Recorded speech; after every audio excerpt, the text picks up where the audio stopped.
The 2026 Australian Open ended with one of the most historic moments in tennis. But the full story of this tournament wasn't only the ending. So today we're breaking down the top 5 matches of the 2026 Australian Open. The moments that turned this slam into something unforgettable. Lorenzo Musetti vs Tomas Machac was a perfect clash of styles. Musetti, the ultimate defensive baseliner built on consistency, variety, and court coverage. Machac with his powerful groundstroke game, and we were treated to points like this. Statistically, this match tells the whole story. Musetti hit 55 winners to Mahac's 54, but the Czech hit 29 more unforced errors. Musetti absorbed everything, forcing Machac to play one extra shot, again and again. The margins were razor thin, but Musetti was able to edge out the win in just under 4.5 hours. Stan Wawrinka vs Arthur Gia was a highlight of Week 1 in Melbourne. A 3-time major champion playing in his final Australian Open against a 21-year-old in his first Slam main drop. This match felt like a time machine. The stats show you just how close this match was. Both players won the same exact number of service and return games throughout the match. The young Frenchman took a 2-1 lead, but Stan powered back with 36 winners and over 75% net points won in the 4th and 5th sets. In the end, Wawrinka turned back the clock, emptied the tank in the super tiebreak, and somehow found a way to get his final win in Melbourne.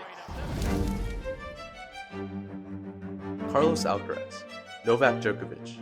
History on the line. Djokovic came out red hot, taking the first set 6-2. For a moment, it seemed like we were seeing the invincible version of Novak on Rod Laver Arena. But then something changed. Alcaraz didn't panic. He went into lockdown mode. Higher margins, longer rallies, more patience. Djokovic began to miss more often, and he seemed to fatigue as the points got longer. Eventually, Alcaraz completely flipped the script and closed out the match in 4. At just 22 years old, he became the youngest man in history to win all 4 Grand Slams.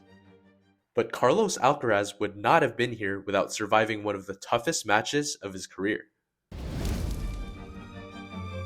The longest Australian Open semi-final ever, clocking in at 5 hours and 27 minutes. Early on, it looked one-sided. Alcaraz took advantage of the slightly shaky Zverev to race to 2-0 lead. But then, the cramps began. By the 3rd set, he could barely walk in between points, and Zverev took both the 3rd and 4th sets in nail-biting tiebreakers.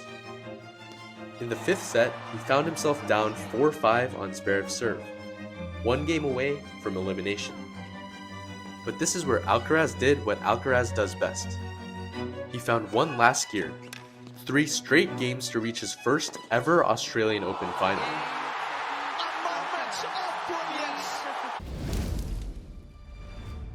The second semi-final was a clash of titans. Djokovic, the 10-time Australian Open champion, versus Sinner, the 2-time defending champion. And if you only looked at the stats, you'd think Sinner won this match. He had more winners, more aces, more total points won, a higher percentage of both service and return points won. But he was playing against the clutchest player of all time. Djokovic saved 16 of 18 break points, including a crucial love 40 hold in the 5th set. Every time Sinner created an opening, Djokovic erased it. And tactically, this was a masterclass. Novak didn't waste energy chasing every return game. Instead, he got just 1 break in each set and locked it down. After a thrilling 5-setter, the King of Melbourne booked himself in his 11th Australian Open final. But what was your favorite match of the tournament? Let me know in the comments, and don't forget to subscribe if you enjoyed this video.